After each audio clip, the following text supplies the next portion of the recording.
পৃথিবীর সুখটা হচ্ছে টেম্পোরারি। আপনি সুখী হবেন, আবার দেখবেন দুঃখ চলে আসছে, সুখের পরে দুঃখ, আবার সুখ। এই যে this is the circle of life. পৃথিবীতে এটাই আল্লাহর সুন্নাত। সুখের পরে দুঃখ আসে, দুঃখের পরে আবার সুখ আসে। এটা পার্মানেন্ট না। পার্মানেন্ট সুখ হচ্ছে আখিরাতে। জান্নাতে যে নিয়ামত আপনাকে দেওয়া হবে, এটা হচ্ছে আফা, এমন একটা রিওয়ার্ড বা এমন একটা গিফট, এটা কখনো কাট অফ হবে না। আনইন্টারাপ্টেড গিভিং, কেউ ইন্টারাপ্ট করবে না এটাতে। আপনি যা চান, যেভাবে চান, যেটাতে আপনার সুখ হয়, শান্তি হয়, ওটা আসবেই, এবং এটা পার্মানেন্ট। এবং এই ক্ষণস্থায়ী দুনিয়াতে ইন্টারাক্টেড একটা টেম্পোরারি সুখের একটা নমুনা, একটা ছোঁয়া, একটা ঝলকানি দিয়ে আল্লাহ তাআলা চিরস্থায়ী যে সুখের বন্দোবস্ত আল্লাহ করেছেন, সেটার প্রতি আমাদেরকে আকৃষ্ট করতেছেন। এজন্য সামান্য কিছু সুখ আমরা মাঝে মাঝে একটু পাই এই দুনিয়াতে, যাতে আমাদেরকে বুঝাইতে সুবিধা হয় যে দেখো এতটুকুতেই কি মানে পাগল করা, তোমরা মাতোয়ারা। তাহলে সেই যে মহাসুখ, সেই মহাসুখানুভূতি তুমি যে পাবে, সেটা কত চমৎকার হবে। এবং এই দুনিয়ার এই ছোট্ট অনুভূতি, এগুলো কিন্তু আমাদের মনে থাকবে। কোরআনের একটা আয়াত এটা প্রমাণ করে যে কুল্লামা রুজিকু মিনহা মিন সামারাতির রিজকা ক্বালু হাযা আল্লাযী রুজিকনা মিন ক্বাবলু ওয়া উতু বিহি মুতাশাবিহা। আমরা যখন জান্নাতে যাব, আমাদেরকে জান্নাতের যখন কোনো ফল দেয়া হবে, লেটস সে অ্যাপেল দেয়া হলো খাওয়ার জন্য, এই অ্যাপেল দেখেই মানুষ বলবে এই তো আপেল, তো দুনিয়াতেও খাইছে এটা। তার মানে দুনিয়াতে যে খাইছে এই সেন্স কিন্তু আমরা ভুলে যাইনি। অনেকে জিজ্ঞেস করে যে আখিরাতের এই সেন্সেশনটা কেমন হবে, আখিরাতে কি দুনিয়ার সবকিছু আমার মনে থাকবে, দুনিয়ার যা যা ঘটছে সবই কি আমার সেন্সে থাকবে, ব্রেনে থাকবে, নাকি অন্যরকম জগৎ? এর প্রমাণ করে দুনিয়াতে আপনি কি করেছেন সবকিছু আপনার মনে থাকবে। ফলে অ্যাপেল যখন দেয়া হবে, দেখেই বলবে উতু বিহি মুতাশাবিহা, এরকম আপেল তো আমাকে দুনিয়াতে দেয়া হয়েছে। আর এটা তো আপেল, তো এখানে না কি ডিফারেন্ট কিছু দেওয়া হবে, তো আপেল দিতেছে কেন এখানে? আপেল অনেকে আপেল লাইকও করে না দুনিয়াতে, সেইখানে যদি আপেল দিয়ে আপেল দেয় বা কমলা দেয়, হয়তো মানুষ এরকম প্রশ্ন করবে। এবং কোরআন তো সেটা জাস্টিফাই করছে যে হ্যাঁ, মানুষ বলবে যে এটা তো আমরা দুনিয়াতেই খাইছি, তখন আল্লাহ বলবে যে না, এটা অ্যাপেল, বাট দুনিয়ার অ্যাপেলের মতন। দুনিয়ার আপেলে একটা স্বাদ পাওয়া যায়, এই আপেলে হাজার স্বাদ পাওয়া যায়। মানে এটার ফিচারটাই আলাদা। এটা খেয়ে দেখো না, কিন্তু টেস্টি করো নাই, একটা বাইট দিয়ে দেখো দেখি কিরকম।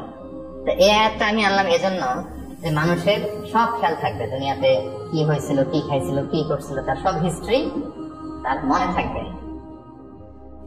তার মানে এই টেম্পোরারি আমাদের এই জীবনে, এই ক্ষণস্থায়ী এই দুনিয়ার জীবনে আল্লাহ তাআলা সামান্য সুখের ছোঁয়া আমাদেরকে দিয়ে সে আখিরাতের মহা সুখের প্রতি আল্লাহ তাআলা আমাদেরকে আকৃষ্ট করছেন। কিন্তু সবার সাধারণত একটা কমন অ্যাটিটিউড হচ্ছে সবাই সুখ চায়, তাই না? সবাই শান্তিতে থাকতে চায়, সুখময় জীবন চায় সবাই, এবং সুখটাই মানুষ দেখাতে চায়, দুঃখটা দেখাতে চায় না।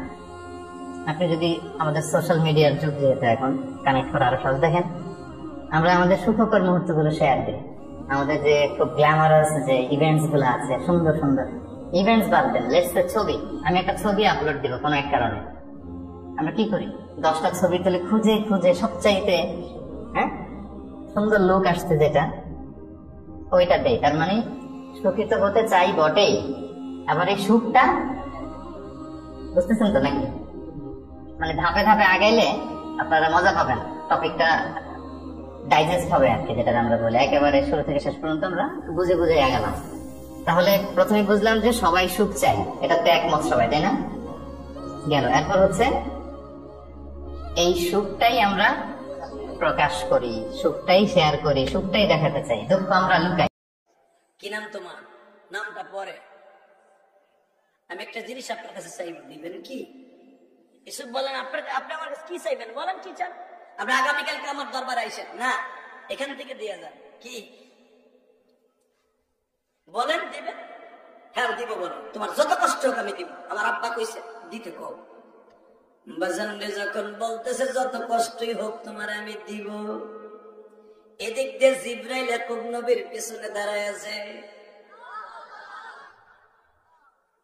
আসলে আপনাকে কষ্ট হয়ে গেছে, আল্লাহুম্মা আমিন। ভাই আমারও কষ্ট হয়ে গেছে, আমি আজকে চলবে, এই আওয়াজে চলবে। এত একটা আনন্দ, 45 বছর পরে বিবিটা পাইলো। আরে বাবু, এ মগা, তুই তো তোর মগিরে 10 বছর প্রেম করার পরে যদি দেখো দুইজনের 2 হাত এক হয়ে গেছে, ওরে বাবা, তুই তো খুঁটি ধরে আধা খালি কাঁদতেই থাকবে খুশি হয়ে, কথা বলে না কেন?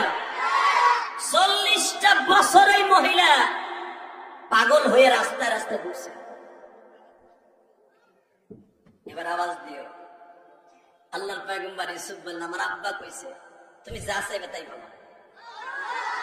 বাবা এমনি এমনি কয় নাই, জিবরাইল কইছে আপনার ইউসুফরে বলতে কোন নবুয়তে কিন্তু কাইটে দিব। ইউসুফরে বলতে কোন ওই মহিলা যা চাবে আজকে তাই দিবে, যা চাবে তাই দিবে, যা চাবে তাই দিবে, যা চাবে তাই দিবে, তাই বলে দাও। ইউসুফ বলেন, কোন গোলাম যদি তার মনিবের কথা না রাখে কি হবে? বলে তাকে 2 টুকরা করে লিখুন, তার বাড়ির থেকে বের করে দিতে হবে। যদি কোন মহিলা একটা বাচ্চার ছোটকাল থেকে লালন পালন করে, সে বালে ঘর পরে অন্যায় যে কোনো কারণে তার থেকে ছুটে গেল, যদি কোনোদিন তার সাথে কোনোদিন দেখা হয়, তার ঋণ কি দিয়ে শোধ করবে? ইউসুফের আর বুঝতে বাকি নেই। তুমি জুলাইখা, তোমার নাম জুলাইখা। কই আমি জুলাইখা, আমি তো তখন বিশ্ব সুন্দরী ছিলাম, আর এখন তো আমার চেহারায় মাঝতে পড়ে গেছে, আমার চোখে কম দেখি, আমার হাত পায়ে জোর নাই, আমার সামনে ঢিলা হয়ে গেছে, আমি তো এখন জুলাইখা নাই। ইউসুফ, ও ইউসুফ, তোমার জবানের কথা মনিবের সাথে যদি ঋণ শোধ করতে হয়, তাহলে কিছু না কিছু দিয়ে খুশি করতে হয়। ইউসুফ বলেন আপনি কি চান? আপনার স্বামী এই দেশে তৈরি করছে, আপনার স্বামী এই দেশে শাসক ছিলেন, আপনি হয়তো আপনার অপরাধের কারণে আপনি চলে গেছেন, আপনি কি চান?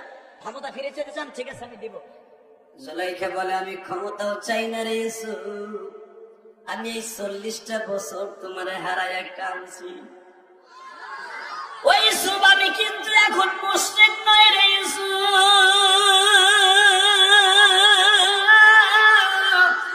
তুমি ভাবতেছ আমি মেকআপ বসি, বোরকা বসি তোমার পাওয়ার লাইগা না রে ইউসুফ, আমি আমার মালিককে পাওয়ার জন্য বোরকা ধরছি।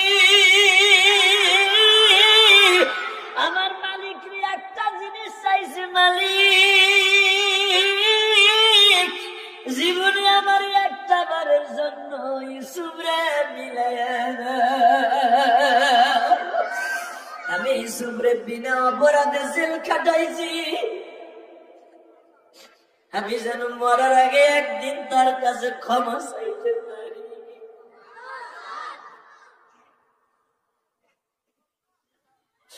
আমার আলেম ওলামা ভাইরা বুঝতে আর বাকি নেই, শুধু আমি আপনাদের 2টা পাও ধরে বলে দিয়ে যাই, জুলাইখা যখন বলতে যাওয়ালি, আমি যৌবনের তাড়নায় ক্ষমতার দাপটে, স্বামী এই দেশের বাচ্চা ছিল, ক্ষমতার দাপটে একটা বিনা অপরাধ মানুষকে জেল খাটাইছি, মালিক তুমি আমারে ক্ষমা করে দাও, তুমি ক্ষমা না করলে কেউ আমারে ক্ষমা করতে পারবে না।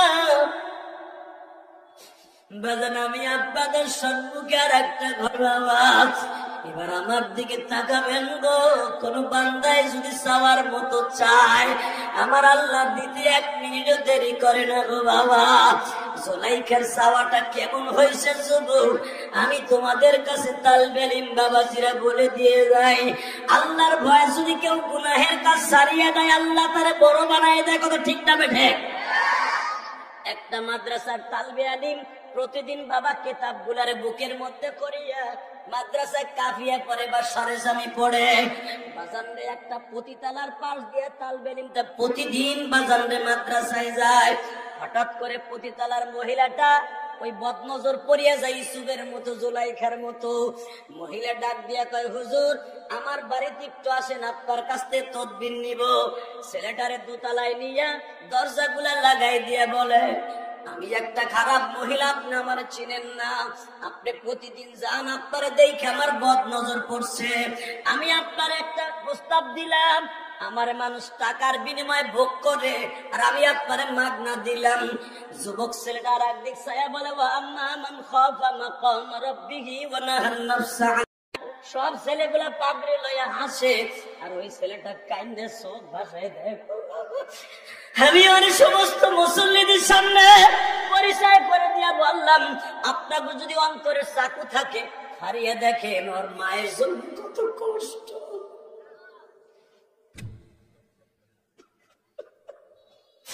আমি জানি যাদের মা নাই গো ভাই,